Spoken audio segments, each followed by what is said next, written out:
What is up, everyone? Welcome back to the algorithm. We're entering episode 18 today. 18, man. Yeah, It's crazy. I think we skipped a week. It was been like 3 weeks since we had this, and I remember I was sick during that time because I couldn't drink. I was like recovering from a huge virus. But today we do have the drinks out, so we wanted to cheers for everyone who's Cheers. joining us at tonight. We're excited. There's been a lot that's happened over the past 3 weeks. We have a pretty solid rundown for you today. But before we get into it, JC, what has been lighting up your feed? Unfortunately, I placed a comment in a political post the other day, and that's what's been lighting up my feed because just shame on me for putting anything political. But people came after me. It was just like a normal comment, honestly. But yeah, it's a cesspool whenever you comment on anything political, and it was like a mainstream like news outlet. And I commented something non-inflammatory at all. So, but that's what's been lighting on my feed, unfortunately. So I'm trying to redo my algorithm to get out of anything political on Instagram because I try to keep everything. I try to keep my politics to X, although that's also dangerous too. But at least like you can kind of I don't know. I feel like Instagram for me has become like more of the marketing stuff, more of the AI stuff, kind of technology, etc., and just entertainment, just kind of feel good stuff is what I like to keep my Instagram on, and then keep my politics on X. But again, I kind of screwed that up the other day, so shame on me. Yeah, the second you click one thing, dude, then your feed is terrible. It's gonna be completely drowned, at least for the immediate term. For me, especially while we were doing some of the research for this, I looked into campaigns on the World Cup, but then I looked at some of the kits and the designs of like the different uniforms of the different teams, and then I was getting hit with a bunch of stuff that I was like, that was actually a happy surprise. I'm like, cool, I got to learn about some of the teams and who designed their jerseys and like what the meaning is behind it. So we could just jump into kind of the the rundown today, and so people can kind of see. We're going to jump into World Cup campaigns. We're going to talk about some of the winners from Cannes Lions, which happened about a week ago. Obviously, some more creative stuff that we've come across that we feel is worth sharing, and some tech updates before we open the floor up. So we'll start off with Coca Cola. They unveiled kind of a campaign for their cans, like pretty much a new design for the World Cup, spotlighting the different teams. So like custom patterns that they made for each team. So you see here in this kind of graphic, like how it's not a direct copy of, that nation or that flag, but the colors and kind of like the feeling that they wanted to get across from the jerseys transformed into patterns that you see it across the different cans and some of the other activations they did. I think it's very cool that they're able to do this, right? Like their brand is so iconic and they have such scale that not many brands could pull this off, right? Like it's not like a mom and pop up and coming brand could say, hey, let's just swap all our packaging and all our cans for this, run and do these like super custom thing. It's like each can has a different design. So I can only imagine from the manufacturing standpoint what that looks like. But you get a look here at the patterns, and I think it's a nice little touch. They know that they are very prominent in so many placements, right? You go to a bar, you go to someone's house, you go to a local grocery store, like you're going to find Coca Cola there. So it makes total sense for them to kind of lean into some of this stuff.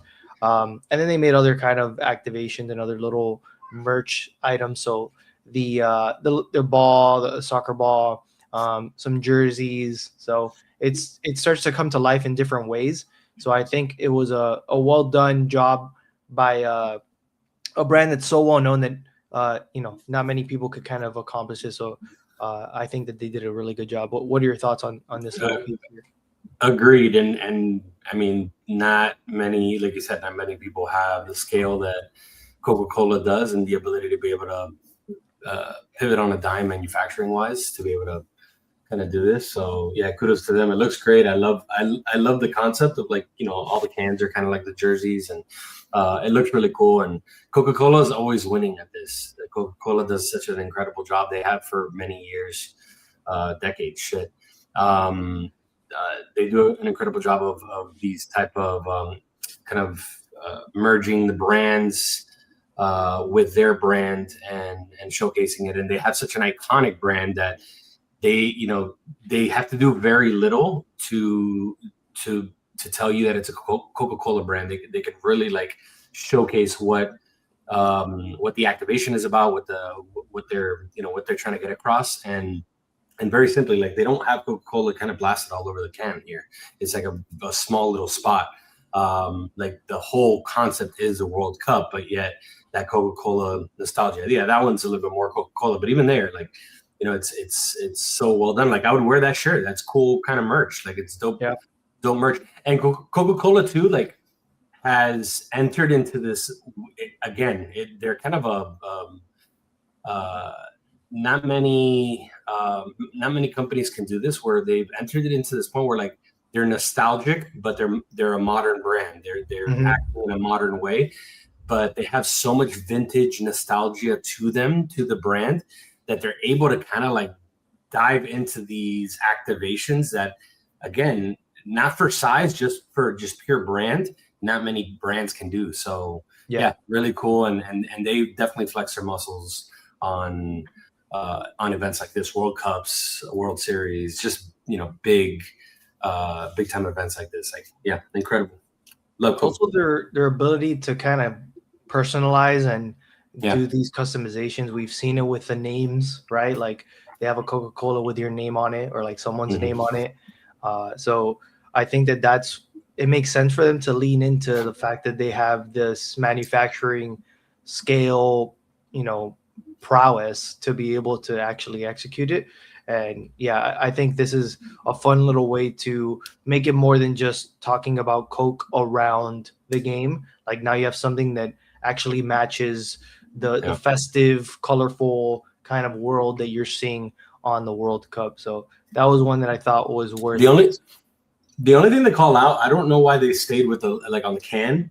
I don't know why they stayed with the box. I feel like design wise, like they just have the little red, and I guess it's because they wanted to get the red across. But I don't know. I feel like creatively there was maybe a little bit of a better way to do that. But it still looks great. Like, that's just me being, you know. Yeah, I wonder I wonder what the iterations were around this and why they decided. I mean, it fits for most of them. Obviously, for some of them, it kind of cuts weird, but I'm sure it was just kind of like a technical issue where sometimes like a certain shape would work, and I guess square is like the most universal. It looks weirder. It looks more weirder on the cans. Like, on the cans, it kind of stands out a little bit more. Yeah, like that. It stands out a little bit. I feel like it could have been a little bit more of an organic design, but again, it's not a huge deal. Most people are not going to give a shit. It looks great. It's cool. It's a cool activation. Yeah.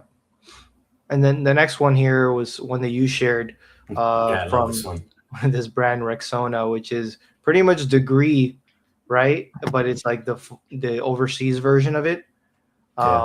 And so, like, they bought the placement of underneath in the armpit area. So why would they do that? And it obviously makes total sense when you know it's a deodorant brand. So I love that they found an opportunity where others would never venture to, you know, want their logo placed there. So sometimes it's a matter of just thinking outside the box and within the constraints that you have. Like, it has to be on the jersey or on the merch of whoever's wearing it. Where does it go? And everyone always thinks about, you know, the patches that go across your chest, or the sleeve, or maybe the back, but nobody ever thinks about the armpit. So I thought this was a really cool activation on their end to place them underneath. And you know that they have to hold up signs, or that they're pulling out the card and other things that you end up seeing it. So I think this was a really cool execution on their part. What are your thoughts on this one? Great execution. This is very Dude Wipes. Like, I feel like this is something Dude Wipes will pull off, just because they're very obscure like this and kind of against the grain and thinking outside of the box. So yeah, one of the slides says, "Weird gets you noticed, relevant gets you remembered," and I think that's a kind of a great way to wrap it up. I thought it's brilliant. I'm assuming, or I wonder if they probably even got a better price for this. I texted you that, like, if they got a better price for this because they're not showcased prominently, right? So I'm assuming maybe there was also like kind of like a break there financially where you get showcased in a really good time, but you're not getting billed the same way as if you were, showcased the entire time. So yeah, it is brilliant. I love it, and yeah, under the armpit, it just makes sense. So good for them. No, and they clearly, it was part of a broader thing because like they're even on they're on there too. Yeah, exactly. Yeah. So and I've seen them on the side and whatever. So, but it's just like another touch point that they're like, hey, might as well throw it in there, and it matches us and it matches our product. So yeah, I love that they did that, and yeah, pretty much weird gets you noticed, like you said, relevant gets you remembered. So I think that was a great way. That's a great lesson for sure for people to kind of think about, not just trying to fight for the spot that's the most predictable or the most commonly sought after. But that was definitely a good one. One here is Google always does this well, and I think that they have so much to pull from, and they have just so many options to kind of bring to life how they are part of this search journey. Like when something's going on, they look up like, where's that player from, or what's their age, or all these things. And so like the most searched sport is the name of this campaign, and I think it's been viewed about 1 million+ times. Great song choice. What makes soccer the most searched sport in the world? Maybe it's because you only need a ball. Maybe it's because it gives us a reason to believe. Look at me. I believe you can do this, all right? Or ask ourselves, can I do that? That is bicycle kick perfection. Maybe it's because deep down, we all want an excuse to dance. Because for 90 minutes, we aren't strangers. Just 4 billion fans, all speaking the same language.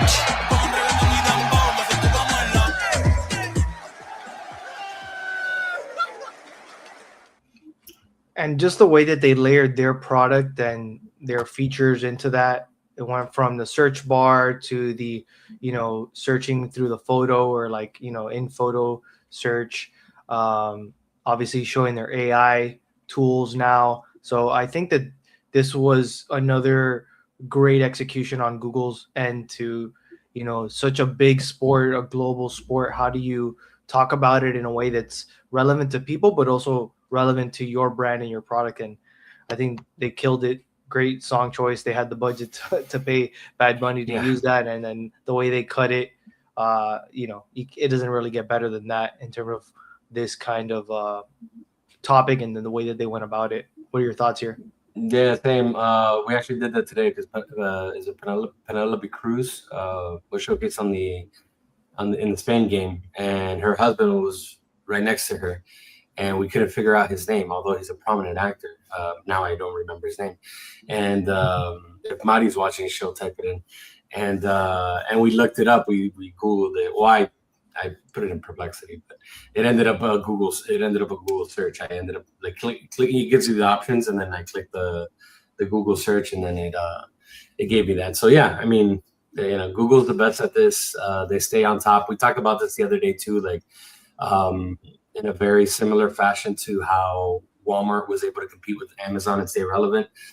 Google is one of those companies that is really one of the only companies that's able to stay relevant in this day and age with all the new AI and everything coming out. And they have just such an onslaught of suite of apps, and their whole kind of company hierarchy and all the businesses that they have under, all the apps that they have under, they've stayed relevant and they've stayed on top. So good for them. But it was a great commercial too. I thought the song choice was incredible. You stayed connected to it. It was engaging. So yeah, great commercial. Love it.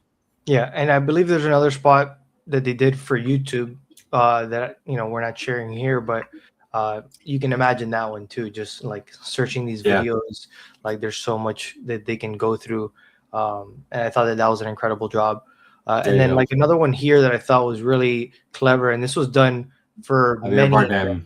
Javier Bardem. So there's the Huggies actually did this back in October, I believe, or like leading into October.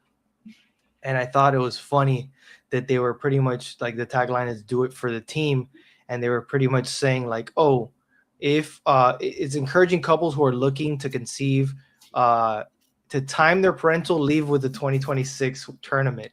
So That's basically, hilarious. if you get pregnant in October 2025, you would be kind of lined up just in time for the World Cup, and you could take the time off. So it's kind of like saying, hey, just a hint, you should be is like the official sponsor of Baby Making Overtime Today to sponsor diapers in June 2026. That's hilarious. I don't know where the placement of this was.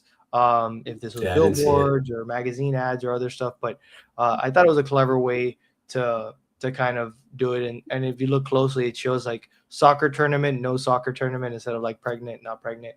Little touches there, and I love when something can be so simple but carry so much weight. And I thought that this one was one that was slept on and not many people heard about. So I wonder who actually saw this and, and thought about it. But I know what your thoughts are here.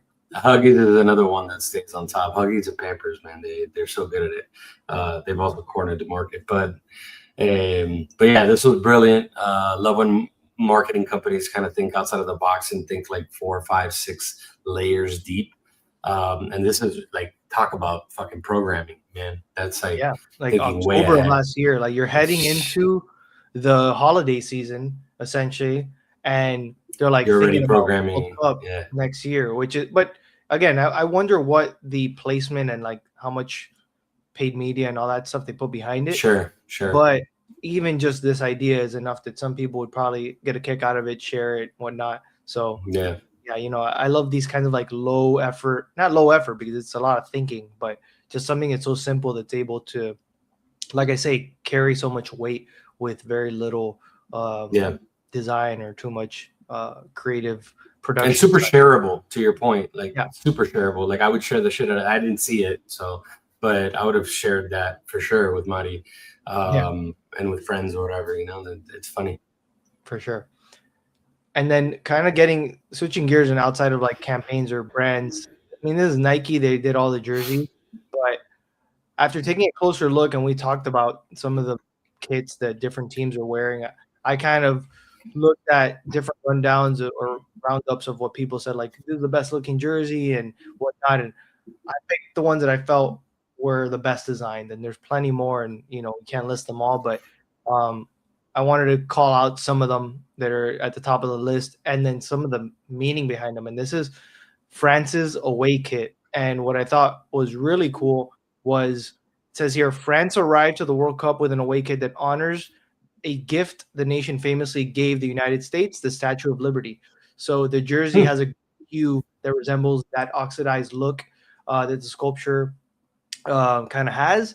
Frederic Auguste Bartholdi, and he was the designer behind it. And obviously it was given to the US in 1886 as a symbol of like French-American friendship. So I think it's really cool. Obviously it has like gold touch, which is more of like the original color, but clearly showing the oxidized side of how it looks today. And I thought that was a cool nod to that, the French-American alliance. And, they could have just stuck to their colors and not done this. And I thought it was like worthy of them showcasing their nation and their brand as a nation, and almost like a sign of continued friendship with the U.S. So I thought this was really cool. What are your thoughts on this one? Yeah, it's really cool. It's a beautiful jersey too. This is going to be dumb of me, but I didn't know what the rooster. I didn't know that was like an icon of France. So that's the first for me. But that's really cool. I think the jersey is amazing. Again, the colors are cool, and that's a really cool knot. Again, that's thinking like 4, 5, 6 layers deep. Whoever's designing this, like that's really putting thought towards this. Like you're playing in the United States, and it's it was a gift to the United States. It's an olive branch of friendship. Like really, really cool. Like I love that. So yeah, really well done. Outside of the fact that they're beautiful jerseys. Like to me, they're one of the nicer jerseys in the World Cup at the moment.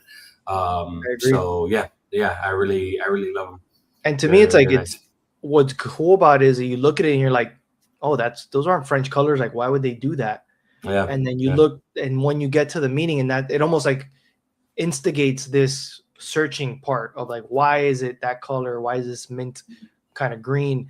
And they still have, like, you see it in the hem, like in here on the side where the sleeves are, they still have their flag. They have it on the inside in the back. So there's still touches of it, but it's like almost like full forward of like this mint green, oxidized green look. So I really thought that cool. was an amazing touch. This one was Brazil. It seems like the away kits, because there's a lot of away kits that I picked out here. So this is Brazil's, and you're like, I mean, they do have blue in there, but you're like, what's up with this pattern? Why did they do this? And it's like, it's inspired by the skin of the poison dart frog, which is found in the Amazon. So it's a nod to the danger posed by Brazil, the record 5-time world champion. So kind of like a little nod to like their ecosystem, the Amazon, you know, the actual animals and creatures that they have over there. And I think it's a cool pattern too, right? It's like a nice little, and they added an effect on top with the lines to make it look a little bit more, to give it a different feel. But like at first I thought, like, what is this, like a heat map, or like is it like some sort of weather thing? Like I don't know what was going on, but it's really cool. And Jordan, this is like a Jordan brand. I was gonna say it's a Jordan brand, yeah. So it's also like a cool touch. You're nice to seeing like a basketball forward brand make a soccer jersey, but you know, Jordan brand does everything now. They do golf stuff, they do a bunch of stuff, but I thought this one was really cool. I don't know if you have any thoughts on it. I'm not a huge fan of these, actually. Okay. I don't know. I love the meaning behind it, but I just like, I don't know, visually, like design wise, I didn't love it. You know, now that it's that I read up on the backstory of it, makes sense. But yeah, I definitely don't love it to the level that I love the French jersey. Yeah. Another one that was kind of cool. These are cool. I kind of like these. Was South Korea, and they have like the home and away kit. And their home kit. So this is the away kit, which I just found beautiful, right? Like this purple, this like lavender look. You're like, it has floral patterns on it, but it was made to contrast their home kit, which is like red tiger striped, like stealth, kind of like in your face. And so this little video kind of captures it.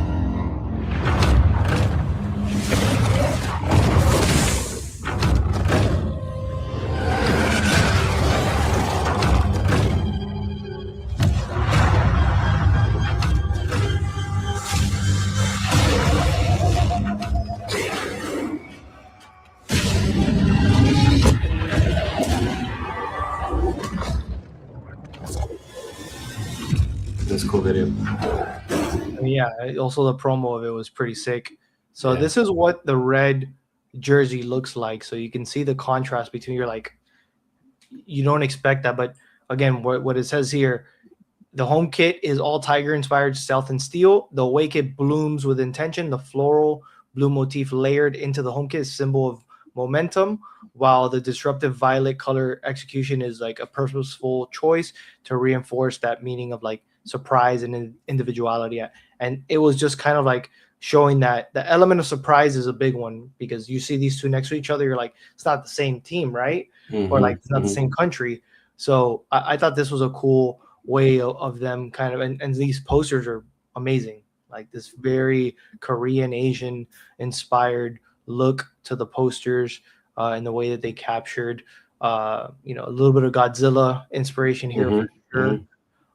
So I thought this one was beautiful. I thought that they did a great job of actually, you know, bringing it to life and showing like how can you be different? How can you do something that's just not the flag on your chest again? So I thought this one was I loved it. I love it. Yeah. Very, very Asian, very like, there's a lot of storytelling. There's a lot of I love the art behind it. So yeah, very well done. The purple jerseys, those violet jerseys are badass. Yeah, they're one of my favorites. The minute I saw them, I'm like, damn, those are dope. Yeah, like, really dope. I wish the shorts would have been also the same pattern. I feel like that would have been really nice. And then break it up with the undershirt or the socks, or the bottom sleeves. I don't know why that was the only thing that I did not like about it. I don't know why they went with the solid shorts. Wish they would have just kept on. It would have been even more impressive. But outside of that, I like it. Yeah, I thought that's like literally the only thing they missed. And then there's plenty more. We have actually a couple more after this, but this was like, it doesn't look, I wouldn't say that the design is like, oh, this is amazing. But when I heard the story behind it, I was like, damn, okay, this is kind of dope. So this is Uruguay, and this is their away kit. And the concept pays the ultimate homage to the very first FIFA World Cup in 1930 that was at the stadium Estadio Centenario in Uruguay. So it blends the architecture and the lines of that stadium as well as the original trophy. So you can see here, this is the designer that kind of put it all together. This is the trophy here on the right-hand side. So you can kind of get where it all starts coming to life when you scroll back up, right? Like those harsh, kind of like very almost Art Deco style lines. But as you look at it here, I love the typography they used as well. You can see here kind of like using this for the neck piece, for that part that goes on the chest, as well as using these elements from the trophy itself. And seeing how this comes to life. And I thought that this was kind of like a stylescape mood board, almost like all combined together. The typography to me also stood out. Like it's so dynamic. It's like Art Deco meets a little bit of that like tribal South American vibe. I think that they did an awesome job of putting it all together. And even some of these mock-ups, like when they added 3D and the lighting and all this stuff, like I thought this was really cool. So even the plain ones, like they stood out. They're simple, but the typography stood out. This one has more of a bolder look, obviously. So what are your thoughts on this one? I like the plain ones a lot better. I wasn't a big fan of these. I thought it looked like something like alien-like. But I love the story behind it. I'm a big fan of that. I love the blues, the powder blues kind of simple approach to it, and I love the typography. Love it. But yeah, didn't love this. Again, I love the story behind it. It was very creative, but wasn't a big fan. I love the contrast. I love that they have like something simple and something that's way more bold and has gradients and a bunch of different stuff. So the same way that South Korea did it, like have two things that don't look alike at all. And have lean into that. Another favorite two jerseys in the World Cup right here. Yeah. The Mexico one is an obvious one, just like layering in, that whole Aztec calendar, the sun god, or stone of the sun. So like I went to get a haircut yesterday and one of the barbers had it on and the details are really nice. Like it looks even nicer in person. So I love the way that it's overlaid, but it's not like so in your face. It still leaves room for the text and the numbers and the name to stand out. I feel like it was really well done. And obviously they have their typography that you've known for years, and I think it's a good little kind of touch here and rounds it out. Literally, I feel like it's a good way it matches. It doesn't feel like it clashes at all. And then you have over here the Norway kit. This is their away kit. Like obviously they have the red with the stripe of the flag, but to me it's all about typography here. Having this like runic writing, having these like, symbols that you associate with like Vikings and that era of their background and their history, and it looks badass, especially when you have like Holland and other dudes there that tower over people wearing it. Super sharp, super very. It stands out. The numbers and the typography and all that stuff stands out so much, and no other country can really do this. So I feel like it's awesome to lean into like what makes us different. Boom, let's use this kind of like styling of the typography and the numbers. What are your thoughts on these two? Yeah, no, I love them. I know the simplicity behind the Mexico jersey, but to me that's what makes it beautiful. Like the colors stand out. I love the Mexican colors. The colors stand out. I love the typography. I love. They also updated this their badge. Beautiful. Yeah, I love everything about it. You can tell it has texture. So I haven't seen it in person, but you can tell it has like layers to it, almost texture to it. Yeah, it's one of my favorite jerseys, if not my favorite jersey in the World Cup. I think it was. There's something beautiful to the simplicity of it, honestly. And again, letting that green, because that's not a normal green. Obviously it's a Mexican green. It's a very I don't even know what to kind of call that. It's not a winter green. I don't know what type of green it is, but it's like not forest green, but it's like a little bit lighter than that. A little bit lighter, but to me, it's a beautiful green. I love that green, and when you contrast it with the other colors, like there's just a simplicity to it that is chef's kiss. I love that jersey. It's my favorite jersey in the World Cup right now. Yeah, and then we could even and these, man, those black ones are dope. Norway, right? Yeah. The black ones are dope, but their whole kit just fucking chef's kiss. Again, these are my two favorite jerseys, and I love the typography. Just they absolutely killed it.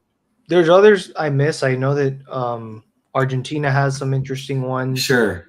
Yeah. That I didn't throw in. Is there any others that I didn't throw in here that you feel like are honorable mentions? Not that I can think of. Argentina is just classic, and I love their colors. I love how it works.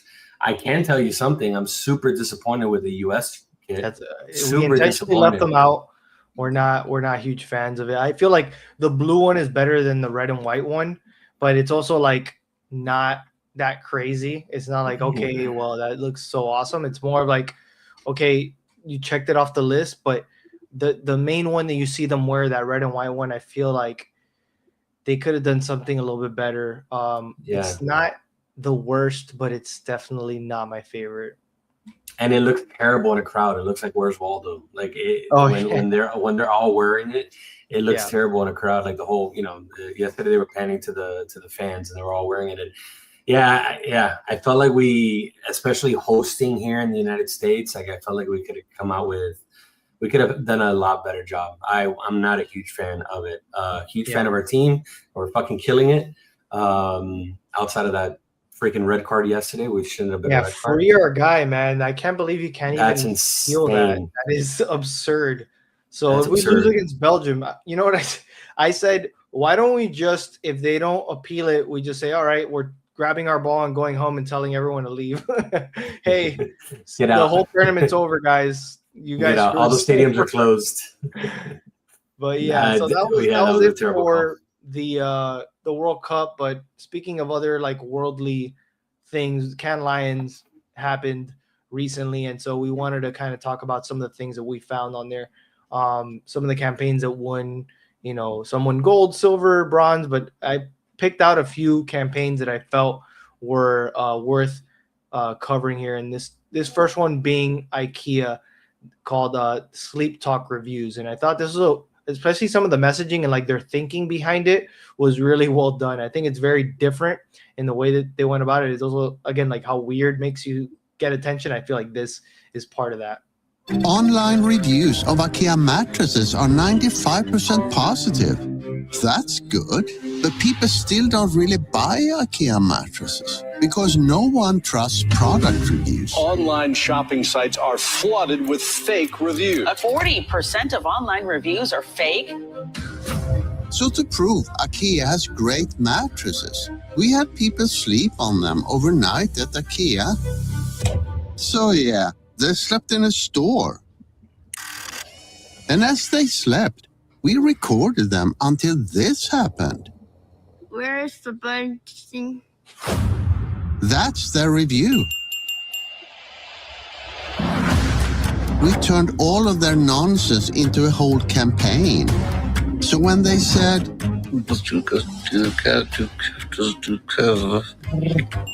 we made billboards that said, what's the cook, the cat, the cook, there's the cat.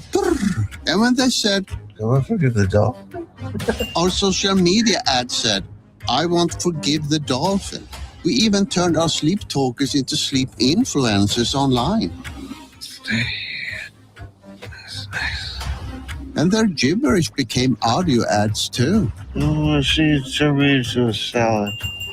Sounds like 5 stars to me. We recorded over 90 hours of people sleeping across our 2-day event, capturing every detail with microphones. I'll stop it there, but you get the idea of what they That's were going hilarious. for. And I just thought it was like a cool way, activate the stores, talk about a product that's undersold, do something very different that would not usually get a green light in most brands. And yeah, like I think that this is such a creative way and they went in the audio led creativity side, which it's so cool because like there's a visual component, but you saw they used it on podcasts, they used it on billboards, they used it on so many different avenues that it was more than audio, but audio led as it references here. And I think it was a really well done campaign, something that people could take inspiration from, especially when you're trying to find, like you said, nobody buys IKEA mattresses. Why? Oh, because X, Y, and Z. And then the reviews, even though it has great reviews, nobody pays attention to reviews because they know that like 40% are fake or whatever. So all those things, just insights that they were throwing at us and then showing like how did they overcome it and do something different and weird. So I thought this was really well done. What do you think about this one? Yeah, no, super well done. I love it. To your point, kind of just again thinking outside of the box and getting things that are super obscure. I'm sure a lot of people saw that or heard these audio clips and they had no fucking clue what IKEA was doing. But at least it caught attention, and I guess in a lot of ways that's part of what the campaign is for. So that's really cool. I love IKEA. I love its simplicity, and this is really cool. It seems like it's a crazy campaign, but it's actually very simple. Like just get people it's a sleep study essentially. Get people in a fucking sleep study for 2 days and capture their audio. It's like the most simple thing ever. Yeah, and they could have just said, "Oh, well, we'll give us a review the next morning, right, or whatever." No, they're like, "Hey, let's record the whole thing." And I wonder if that was the idea going in, or if it happened. I know. I was thinking about that. Like that's where it gets interesting, though. Or maybe the idea was, "Hey, let us know the next morning," but then they're like, "Oh my God, some people talk in their sleep." So many people talk in their sleep. They didn't realize, and yeah. So sometimes the creativity happens almost by accident, and I wonder if that's what the thinking or like what ended up happening there. But another crazy one that's kind of fun here is by organization Fuck Cancer, and in the use of humor to kind of talk about men's cancer, specifically prostate cancer. And so this one's amazing.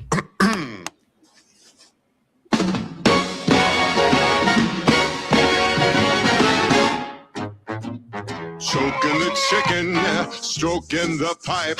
One man band practice every night. Spanking the monkey, slapping the salami. Peeling the banana alone in your cabana. That means having a wank. Checking the oil in the tank. Having a date with the Rosie Palms crew. It's good for you, Shiko Shiko Soru. Polish the rocket, tease the snake. Shake the bottle like it till the daylight break. Olea il mecanismo. Squeeze the juice. Mash the potatoes. Beat the moose. Buttering the corn with no one around. Wrestle the eel, punch in the clown. Olea le poireau. All by yourself. 5 against 1. It's good for your head.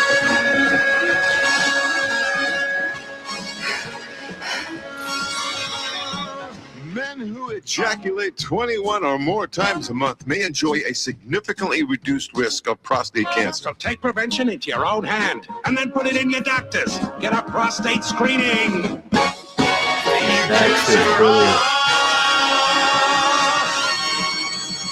I fucking love that. Cancer.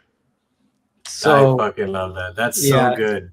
That one was just also the range you saw. It was like they went, this whole like stop motion stuff. They did illustration. They like everything. Threw in so many different things that they kept it very dynamic and very engaging the whole way through. Obviously, the song itself, and the way that they just showcased each one that they were referencing.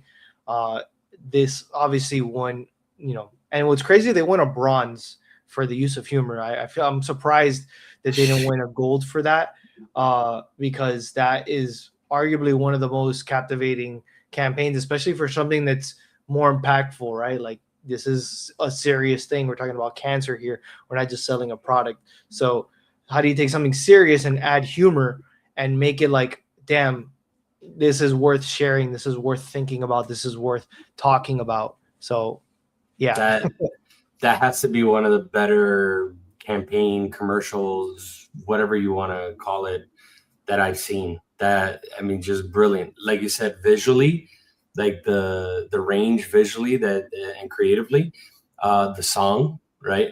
Being able to write that song with that creativity, being able to basically kind of put together all the different ways of saying jerk off, you know, just brilliant, man. Brilliant. Absolutely brilliant. And I've told you this many times, man. I feel like in general, in marketing, we're just too afraid to kind of push the boundaries. Like when it comes to sex and when it comes to just like these kind of taboo topics. And this is a topic that shouldn't, right? Like you know, you're talking about men's health, you're talking about prostate cancer. Like there's a lot of areas that you can get testy there, pun intended. And I feel like they did a great job. Like that's where you want to go with this. And that's just brilliant, man. I feel, again, we need to do this more in marketing. We need to push the boundaries more in marketing. Yeah. Like we get too scared, we get too cookie cutter. You know, too many groups are going to get offended. Go fuck yourself. Like, this is so good. This is so good. No, this is amazing, incredible. And it seems like it was done in-house as part of, they might have a creative team in-house, or I don't know how they did it. I know it was sponsored by A Pair of Thieves, which is an underwear brand or apparel brand. But I was surprised to see that there wasn't an agency listed underneath it. Like, that shit was incredible. And then the last one here in Cannes Lions that I thought was interesting was the London Museum. They did one where they kind of redid their identity. This was for brand and corporate identity, and they won a bronze for it. But I thought this was well done. I feel like it should have won a silver or gold. So here's another one. London, an ever-shifting crucible, shaped by the ideas and identities that pass through it. In this city, nothing is permanent, but there has always been one constant, watching over everyone and everything without judgment. Born of grit, a dancer on the glitter, the humble pigeon. A city as polarizing as London needs a motif just as polarizing, made from London itself. Complete with a set of gold splats modelled on actual droppings. The Museum of London has revealed its new logo. It's certainly been dividing opinion over the weekend. I like it, even though I don't like pigeons. Designed as a blank canvas, so artists from every corner of London can leave their mark on it. That's cool. That is cool. Reflecting the diversity and impermanence of a constantly evolving city.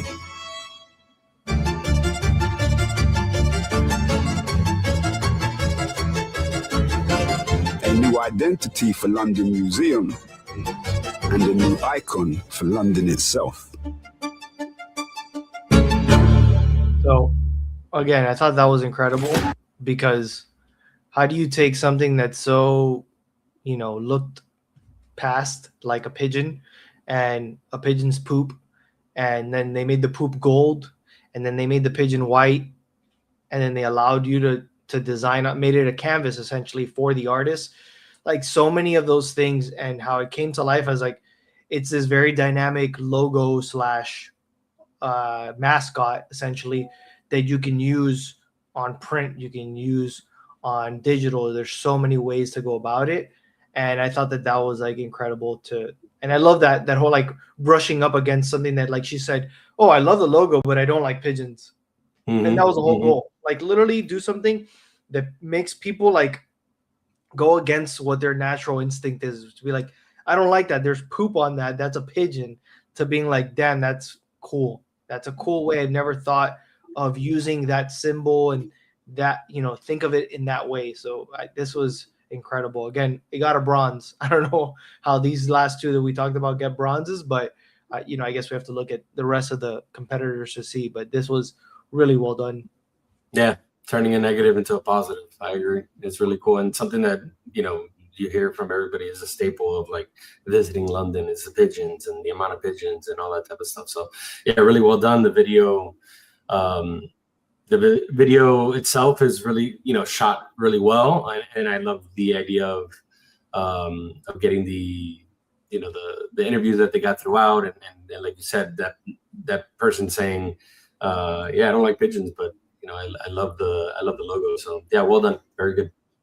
Yeah, and I think the insight here is also just listening to people, thinking about history, thinking about where, like contextually, they took into consideration where London is at and how he mentioned, like, it's rapidly changing. There's always, so by making it a canvas and allowing different artists to come and go and update it, and also it's just always like evolving. Poop, they poop and then it either gets washed away or it gets dried away or whatever. And then it like that whole, almost like for us, it's like the ocean, right? Like the waves come and go, ebbs and flows.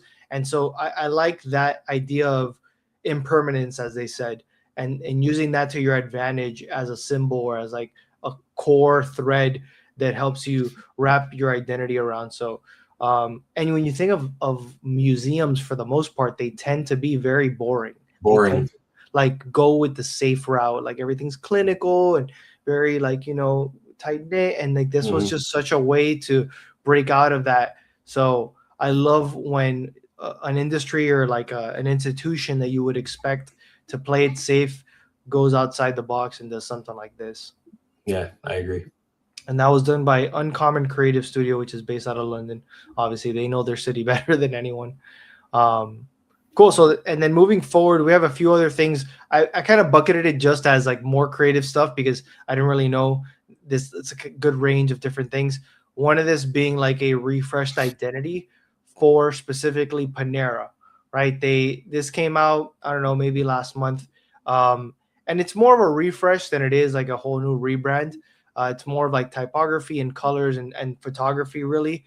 And I think it's a good job. I don't think it's like a hit it out of the park, but I think It's okay. It brings them up to speed. It like at least catches them up with modern execution of how they should be presenting themselves. Again, I don't know how this changes their menu or the ingredients they use or any of that stuff. Like that's always our conversation. Like you can do this, but if it's the same items, like you probably will run into the same brick wall after a while.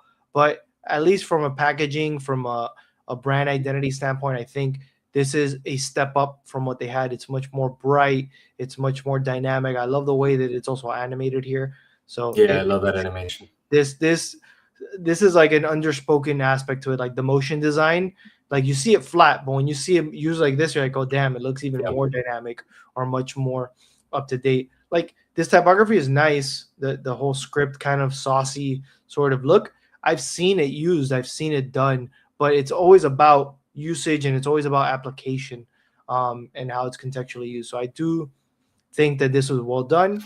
I think you see other examples here, the little stickers they did, the different colors, the different arrangements, photography wise, definitely way better than what they had, right? Like this makes it feel like you're looking at Starbucks or you're looking like a QSR that's fucking, really up and coming. So I give them credit there for sure. This almost like this stuff amplifies it, but not as much as the photography and the lighting, the color correction does, right? And just seeing it all put together, it's like great.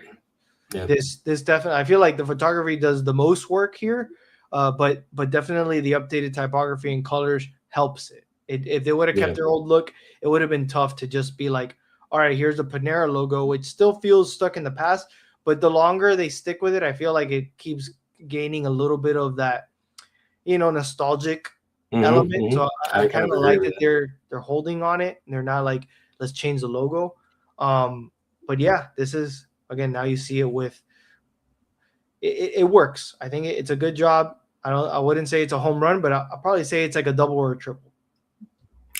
Yeah, I mean, anything that you can do to enhance the cafeteria food is what I call Panera Bread.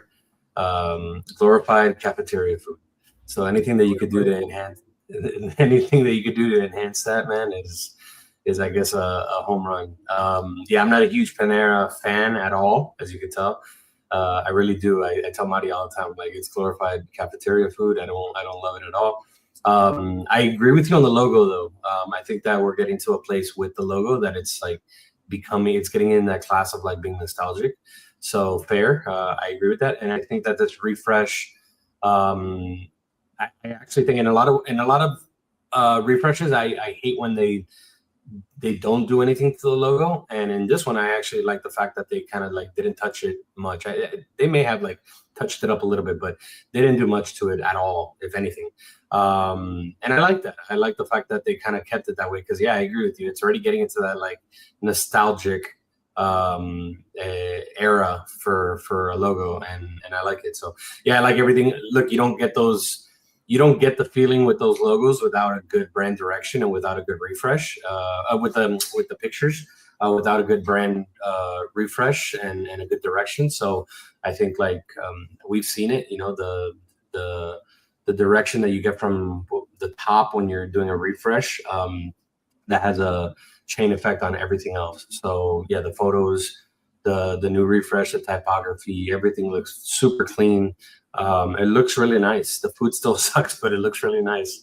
So yeah, they made the food look way better than what it is. Yeah. But yeah, and I think going back to the logo specifically, there is this kind of movement where like there's this nostalgic feeling of like the late 90s, early 2000s, like cafe, like when you would go into it and they would have like those drawings that look like you want to have like a warm coffee and a soup with it, and it feels very homey. And I feel like that's what Panera can lean into, almost like what Campbell's Soup did back in the day, like that for a cafe. I think that's, you know, where they could keep honing in on. Now, again, we're gonna say you guys need to update the quality of the menu food and the quality and start changing some of those menu items. This is Tostitos, dude. Yeah. This is Tostitos. It's a This is what we sell with Tostitos move, Tostitos. right? Like it looks better, but nothing changed inside the bag. And the same thing here, like you're wrapping something. It looks like Marty says that you love hate Panera. Panera, man. Can't stand What's funny is that I would look at Panera back in the day as like almost the same way I looked at Starbucks, where I would go there to meet with people or to work out of, but not necessarily because I love the coffee or because I love the food for Panera, but because it was like it happened to be a place that had an ample room and you could sit with your laptop and meet with people. So they had like the real estate and the locations to do it. Yeah. But there was not some sort of like draw where you're like, all right, well, I love going to Panera because of the food. I got to come back. Yeah, at all. So yeah, that was one. And then another one that this one, we love giving shout outs to Snack Shop because, you know, she always does a great job. She's great. Kind of like highlighting what's going on in CPG.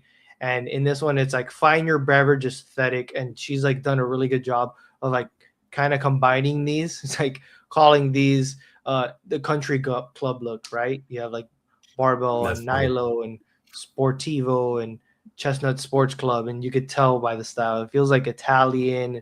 It feels very Euro and very country club for sure.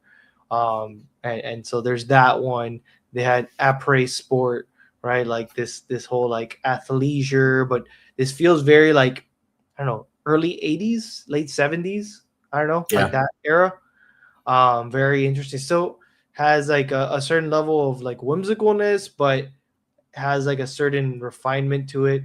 I love how she paired, you know, certain outfits and certain people with it that give you like that idea of what's going on here.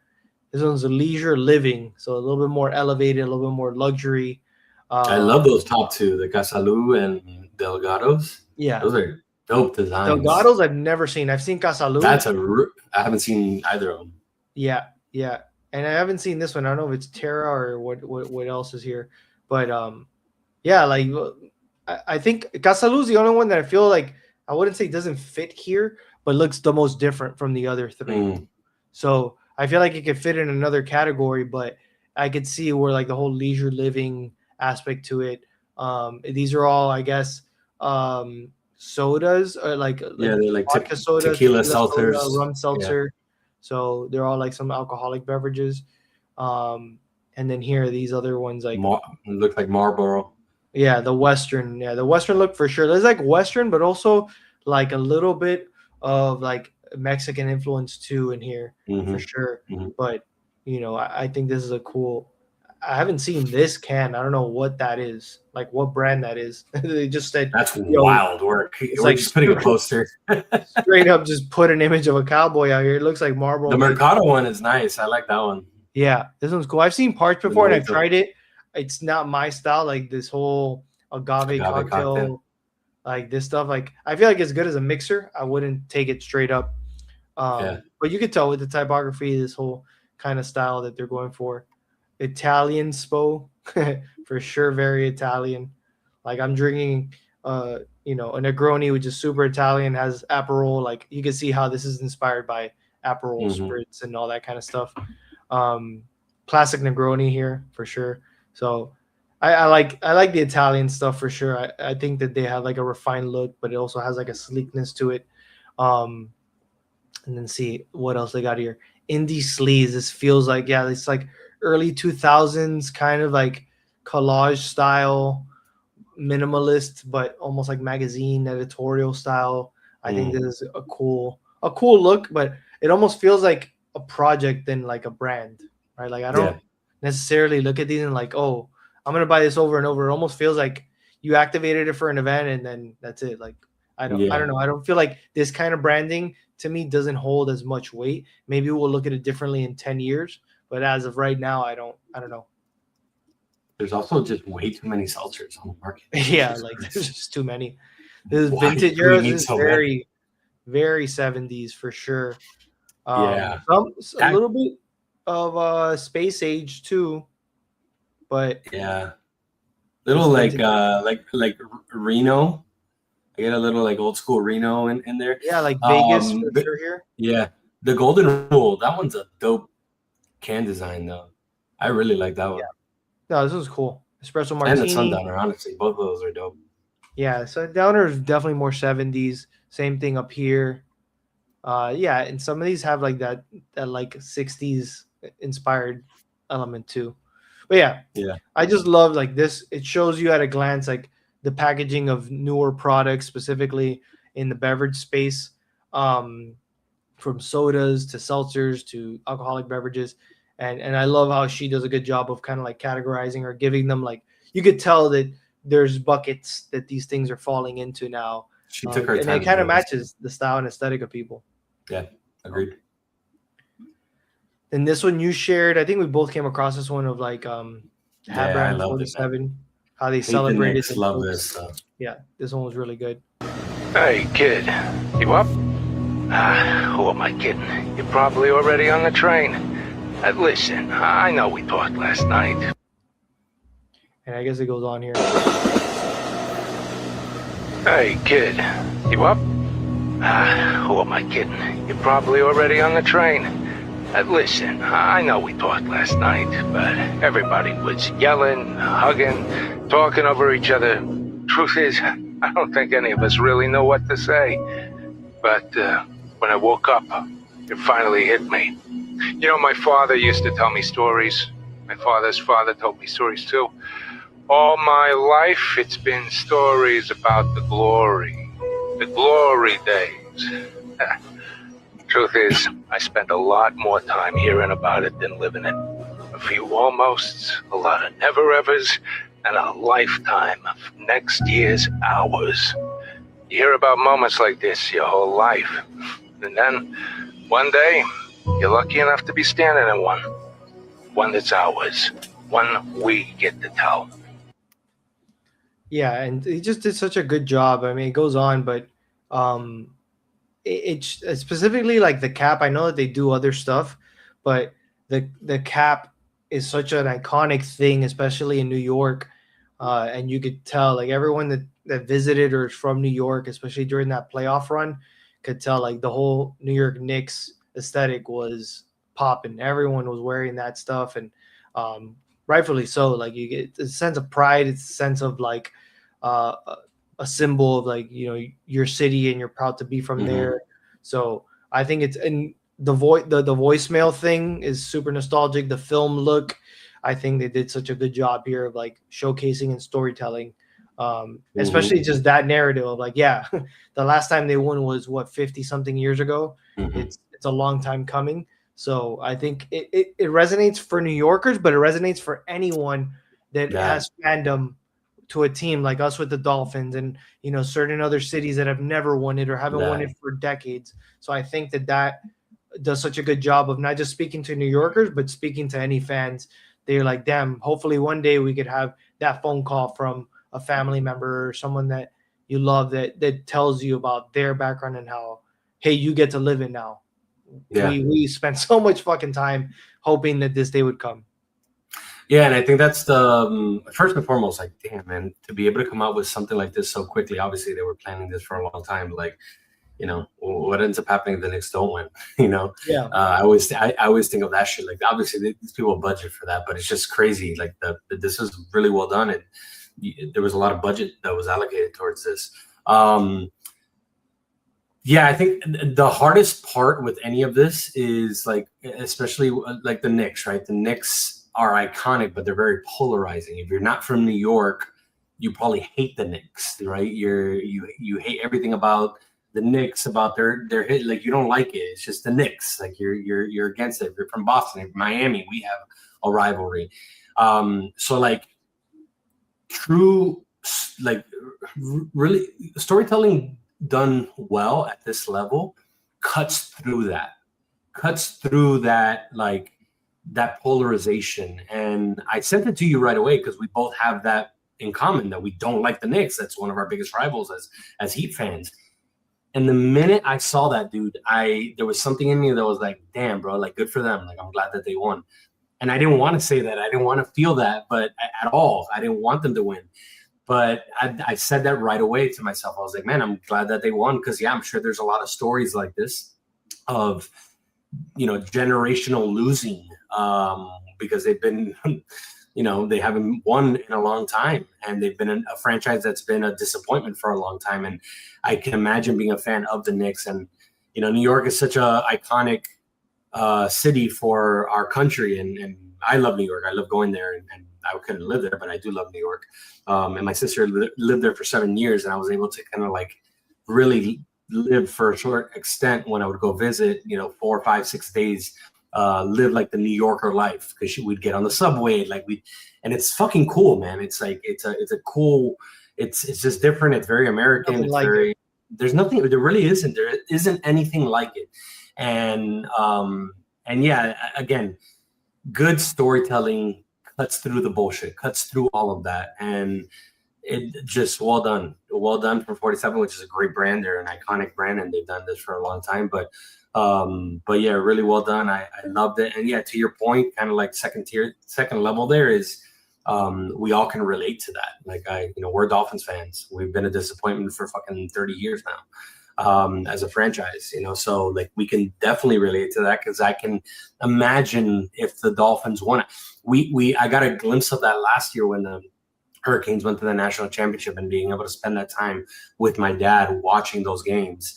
Like, the last thing I remember, the first memory that I had going to a college football game was going to an FSU game with my dad at the Orange Bowl.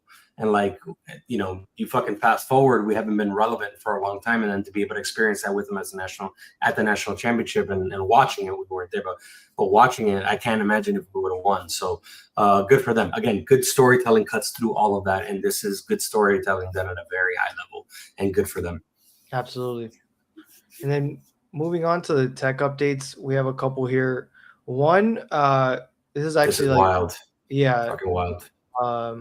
Ashwin kind of posted this one. Okay, so this is me at my desk. This is what I'm wearing, but this is this virtual try-on. This is this crazy.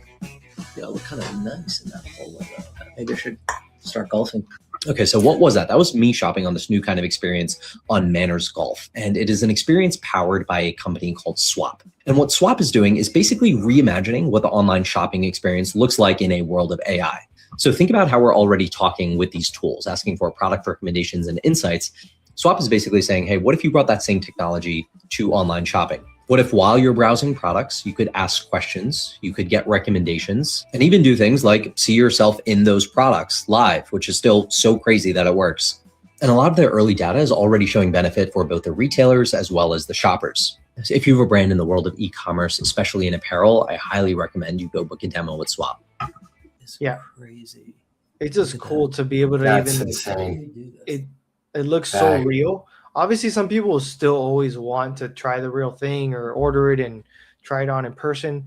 But like it mentioned there was like, even in the early showings at like 20% lower returns because you kind of saw what you were getting into. Like if it's an oversized shirt, you see how it fits. If it's a tighter fitted shirt, you see how it fits. And all those things kind of like help you make a decision without having to step into a store and without having to order it and all those kinds of things. So I think this is like technology being used in the right way, especially in today's world. I've done it with Warby Parker. You try on the glasses there and it's fucking 98%, 99% what you're getting. It's absolutely wild. You get a, especially at least with glasses, it's easier because it's, small frames and you kind of look up, obviously on your body, it's different. So there's more variables there, but this looks like it is the step in that right direction of like trying things on and seeing how it looks like on your body, on your feet, on everything. So I look forward to more stuff like this. I don't, I've never heard of Swap Commerce and I don't, I'm sure there's other competitors in the space, but across the board, I'm sure like even Shopify and Amazon are probably doing this natively. And I'm sure that like there's other brands doing it, but I love that there's people doing this because it is definitely a necessity in today's e-commerce world. And you want to be able to know what you're getting into, what you're trying before you buy it. No, I agree. And we always talk about the removal of the hurdles, right? When somebody's for the purchase, like remove the obstacles for the consumer to be able to make a better judgment on that purchase, or a clearer judgment on that purchase. We were talking about that the other day about one of the new accounts that we possibly are going to be moving into with at the beach, right? One of the biggest hurdles at the beach is parking, and we were talking about that whole thing. How do you remove that? Well, and the person that we were with, the potential client, the first thing she said was, "Okay, we remove it. It's valet. Like it is what it is. We include it." And that kind of thinking is what you need. And this is that for clothes, right? That's the biggest hurdle for clothes is like, how is it going to fit on me? Like, I don't know how it's going to fit on me. We all have a different body type and shape, and how is it going to fit on me? So this is the biggest hurdle. Now, is it, how accurate is it? I don't know. But like you said, it's a very good step in the right direction for a lot of these online clothing brands, because clothing brands, the way that they've been able to win the purchase in the past is discount codes and easy refunds, right? That's kind of the way that they get past that. That's the hurdle they take away is like, hey, you can send it back, free of charge if it doesn't fit you right. This is going to save companies a lot of fucking money. So this is definitely a step in the right direction. So this is really cool. Yeah, no, I agree. And then a couple others here that we have, one being Notion. They added a bunch of other stuff, but they more recently added this whole HTML block into their software. So you're able to drop in code and make things interactive. Like even in this thing, if I wanted to add an HTML code, you're able to see like, this is a good example. Interactive map.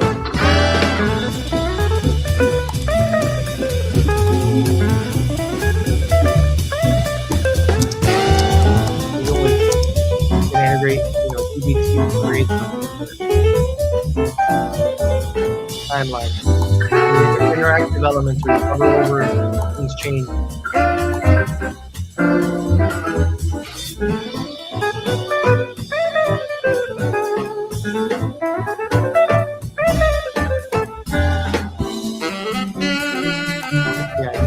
fact that you're able to go in there and interact with comments, go in there, collaborate.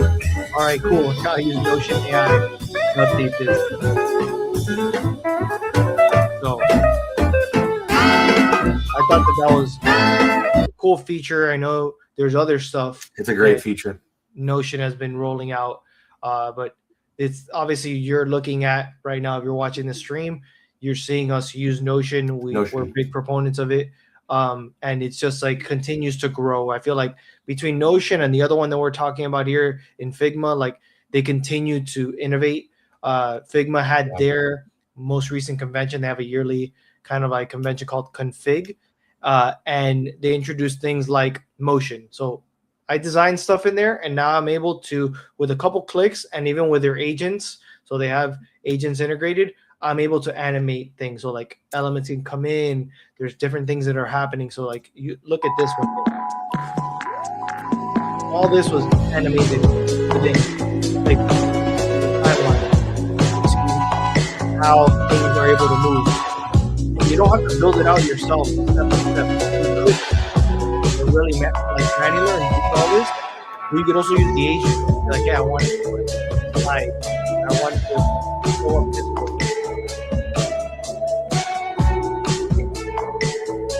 Like here. Let's just have animation. Boom. And you can go in and edit. I don't like it lasts that long. That's wild. Thing you can collaborate and leave notes. Hey, let's get up here. That's perfect.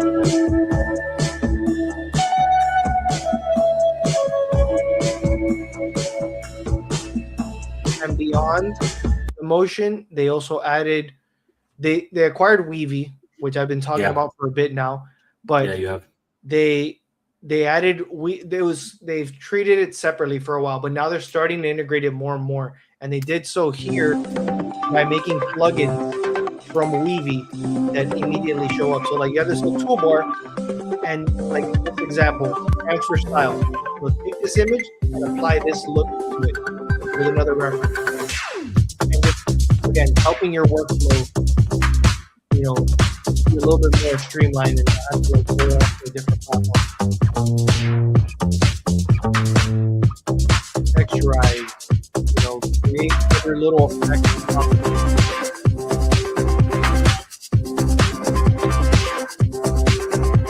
Virtual try-on. We're talking about it. Basically mock-up. Yeah.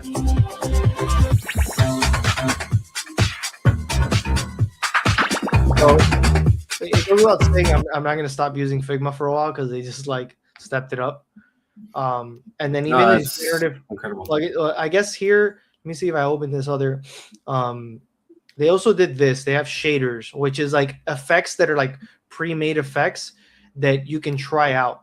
And they're showing here like these examples of, okay, not only are you able to make an effect, but it creates a custom plugin that then you could adjust. It's not like, set it and forget it and I can't do anything with it. Like I want a blur effect, and now I get to choose how much blur or how much different elements are in there. So, and you can stack them as it's showing. So it's incredible what they're doing right now.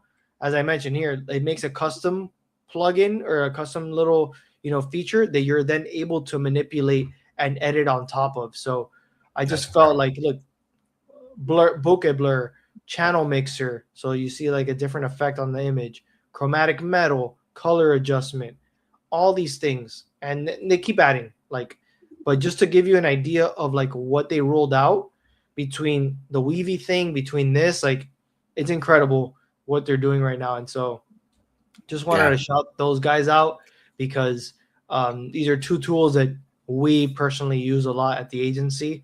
And it's always worth, it's not, we're not paid by these people, and we're not trying to just push them for the sake of we're using them because we've tried so many tools over the years that this is like what we feel is the best at the moment. And we're also very agnostic. Like if there's something else that's better that shows up in the next year or so, we try using it. We're using ChatGPT for a while. We found Perplexity. we wanted to use Perplexity, but if something else shows up, like, we're not going to be romantic about these things. We're going to try and use what's best available. I don't know if you have any thoughts here before we get to. No, I agree with you. I agree with you 1,000%. And I think like on an ops level with Notion, you hope that the tools that you lean into and that you invest in will also do the same back to you. Will also invest in making your life easier and continue to add components. And I think that was one of my biggest issues with Monday, was that it wasn't adding components. It just kind of kept the same. Yeah, it added AI and whatnot. That's why we ended up moving and switching over to Notion, and it's been a blessing. And we're continuing to reinvest into Notion. We're continuing to add components to Notion that's going to make our workflow and our systems better. And then now the ability for Perplexity Computer to be able to use agents inside of Notion and basically talk to each other and create systems and create processes that are really for us, that are almost like our own internal systems, our internal IP, really, of how we operate as an agency. And those things like wouldn't have been able to be done, shit. You text me in, like, I think it was like January or February. No, it was like around February, March. And you're like, bro, do you remember where we were like 3 months ago? We're like using Monday. We completely made an entire shift as an agency to operating systems. And I think, yeah, to your point, we're not romantic about it, but you hope that when you do dive in and invest into these technologies, that they invest back into you. And I feel like, Notion has done that. We're not paid by them. Just this we is love what them, you pay subscriptions for. So if you're paying a subscription and that business, that software is not rolling out updates pretty consistently, then what are you paying a subscription for? Like, for that, you pay a fixed price, because that's, what you're getting. But you pay a consistent price so that you pay the team that's there to continue to iterate and grow and listen to feedback. Like, that is the only reason you should be paying for a subscription. If you pay for a subscription and there hasn't been anything changed in half a year, you better question that. And there's going to be someone knocking on the door being like, hey, we have a better option for you, because that's just the way things are now. And I would throw Canva into this mix as well. Yeah, I think Canva in the last 5 years has just been incredible. They're always updating. I remember not fighting, but I remember the pushback in the beginning. Really, heck, Zaya would always push back, but like once he started using it consistently, he's like, "Fuck, man! Like, this makes life easier. You can make templates. You can." And then somebody that is not necessarily so, is not a graphic designer, somebody like myself, that I can go in there and I don't need one of you guys to do a small little edit that I wouldn't be able to do on Adobe or any other instrument. I can do it myself, and I'm not a creative. So I think like that ability to be able to make things streamlined and quick, like Canva's done such a great job too. So I would throw them in the mix as well. Yeah. And then here to wrap it up in the open floor, we have a few funny ones, a few things that are interesting. We joked about this, but this is Spider-Man promo with Messi. We could have thrown it into a World Cup thing, but not talking about Argentina, it's talking about Messi. So yeah, I know it's gonna be nuts, but we have to get there before the rush, okay? Shut up.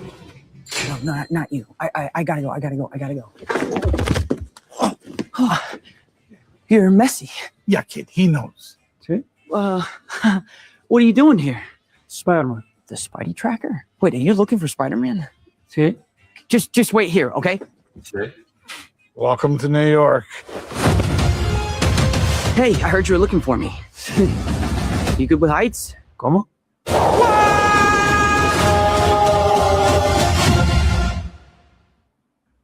Dude, bro. So we were joking that Messi said 5 words and got paid $15 million for that. Yeah. Like, he said "see" 3 times. And then just like Spider-Man. And then, wow. Like, it's insane how much like weight he has as an athlete and a celebrity at this point, that they did all that just around Messi. And I mean, I'm not gonna say it's a great ad because there's nothing about it that I'm like, you know, but it's crazy that that's where we're at. Like that's where his fandom and his celebrity is at, that he can get away with that and doesn't speak a lick of English. And that's exactly how they used him.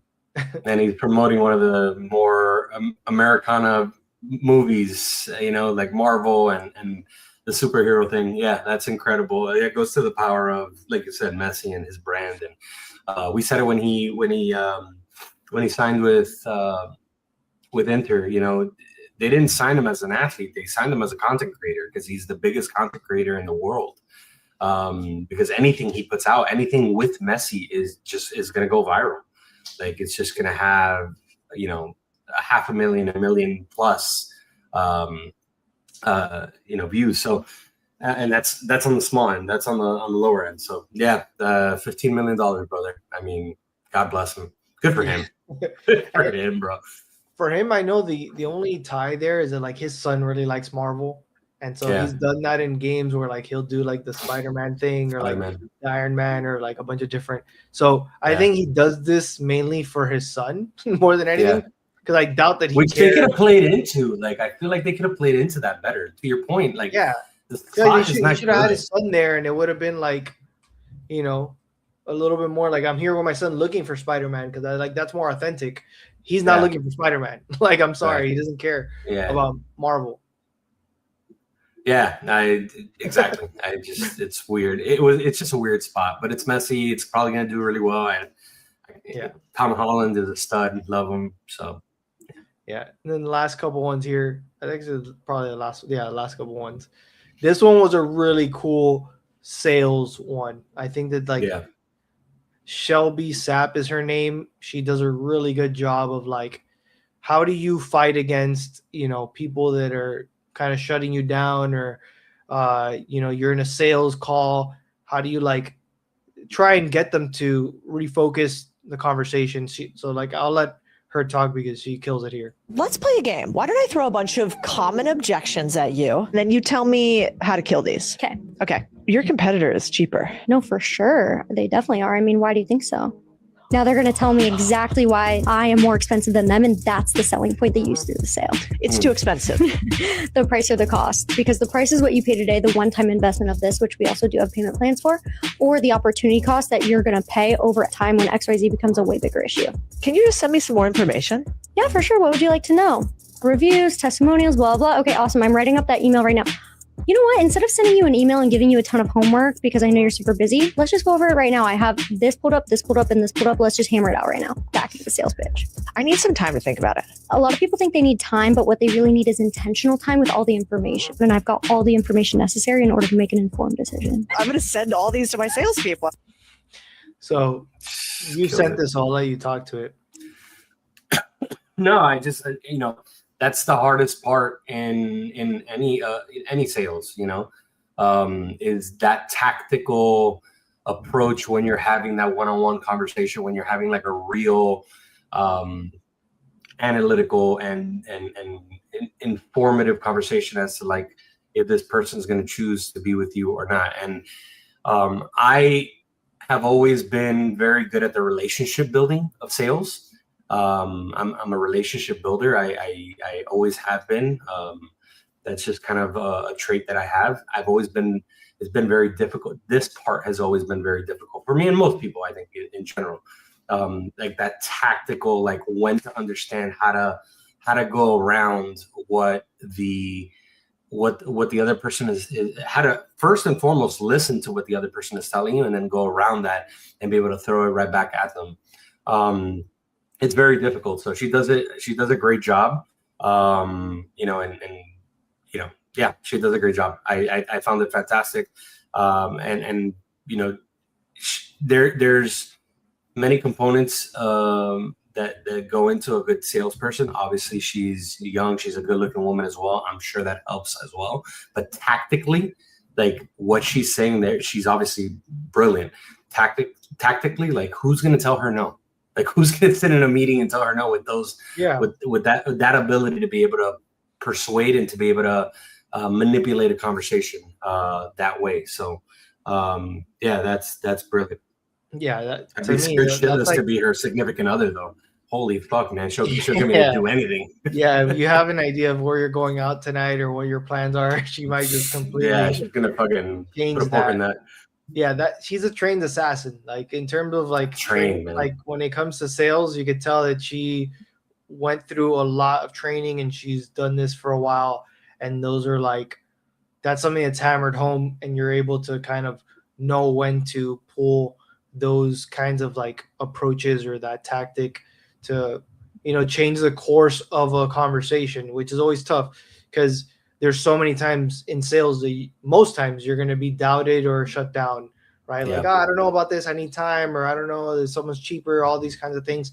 Like you have to go and get reps in order to be able to even respond the way that she did.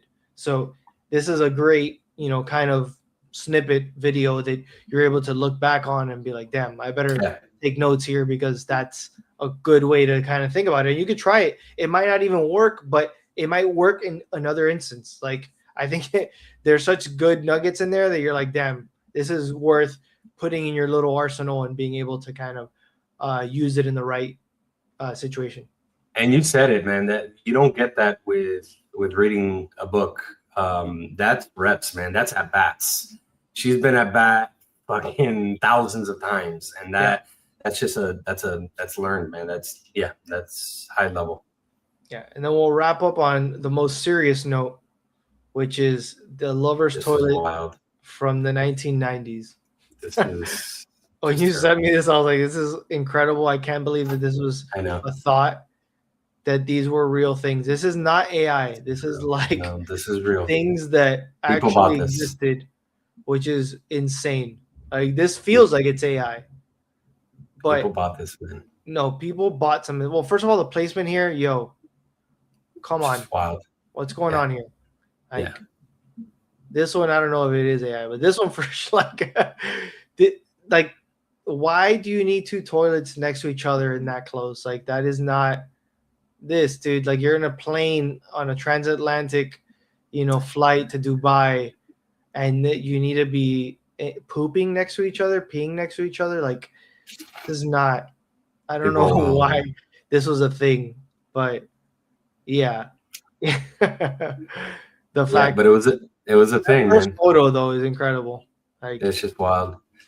Yeah, you could put that with water beds. There was many things that didn't make a lot of sense. The 90s had smoking in planes. You could put that right up there with that one. Or smoking section, like you walk into a Denny's. Or smoking section. There's a smoking section, as if smoke doesn't travel across the entire place. Correct. Yes. So I feel like the 90s for interior design was a rough, questionable at best. Yeah. There was some, like, there was rugs everywhere. There was rugs on top of the lid of the toilet. Toilet seat.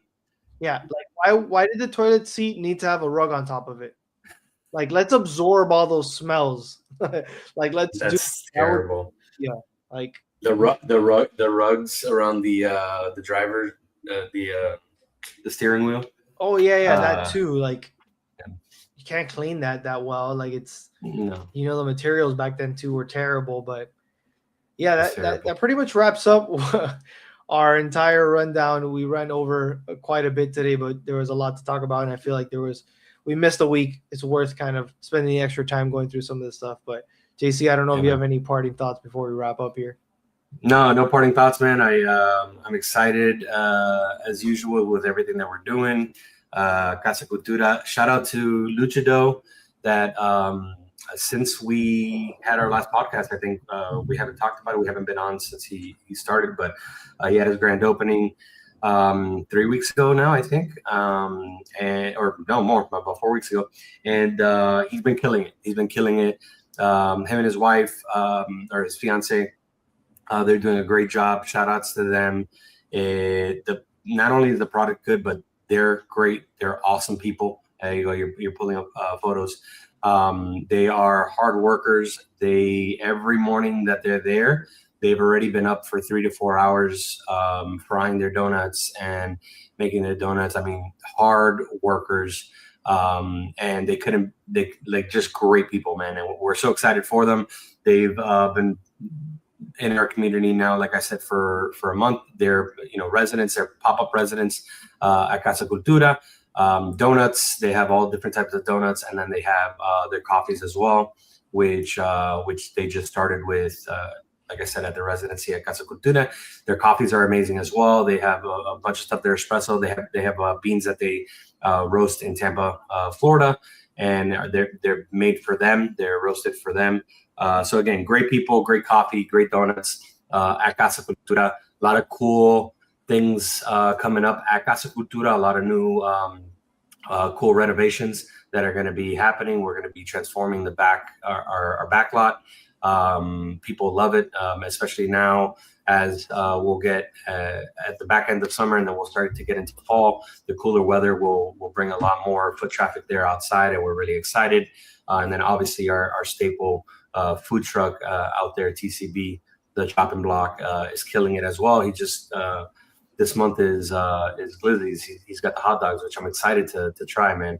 I got to tell him he's got to do like a Venezuelan Colombian style hot dog. Oh yeah, because he's got I think he's got a Mexican one, if I'm not mistaken, and I forgot what the other one was, but he's got to do like a Colombian style hot dog. But he's killing it as well. Actually, it just came out today. He posted about it earlier. He have 14 best hot dogs. I have 14 top best 11. Burgers. Top 11. Sorry, top 11 burgers in Miami, and TCB made that list as a food truck, man. That's the only that's food truck. The only food truck on that list. Yeah. So kudos to Nick. Kudos to those boys out there as well. They're killing it as well. And both of these guys are going to be in West Miami July 4th extravaganza. They have a party. They have a July 4th fireworks thing and kind of community party out there. So they'll both be there. And one slinging donuts and one slinging burgers, man. So, and they did a collab, which I got to try out. They did the donut burger. They did a collab, which has to be amazing. People are reviewing them, and and a testament to both of these guys, because you don't see this a lot in this industry, and we'll wrap it up here. They both, and I saw this on both of their grand openings, they both had influencers come to them, not ask them to be paid, bought the product, bought the burgers, bought the donuts, bought the coffee, and for free posted about them. Yeah. And you don't see that a lot in this industry. And that just is a testament to these guys, how hard they work, and the relationships that they've forged and that they've built in the industry, that they're so respected that these influencers and these food bloggers are coming to them and just creating content because they really, truly like the product. They don't pay any of the influencers. I saw that firsthand. So if you see an influencer or food blogger blogging about Lucha or blogging about TCB, they're not paid. They really are going there and they're having the product and they're having the burgers or they're having the donuts and coffee. Like these guys have, like I said, they've built for many years really good relationships in this market, and kudos to them. We couldn't be more excited and more proud to have them as part of our community. So I wanted to give that shout out. For sure. Yeah. And again, appreciate you all for, joining us. This was episode 18. We'll be back in about 2 weeks. And, till then, you guys have a great week. Enjoy the rest of your weekend. Happy 4th of July. Happy 4th of July. 250th birthday. Happy 4th of July. All right, everyone. See you on the other side.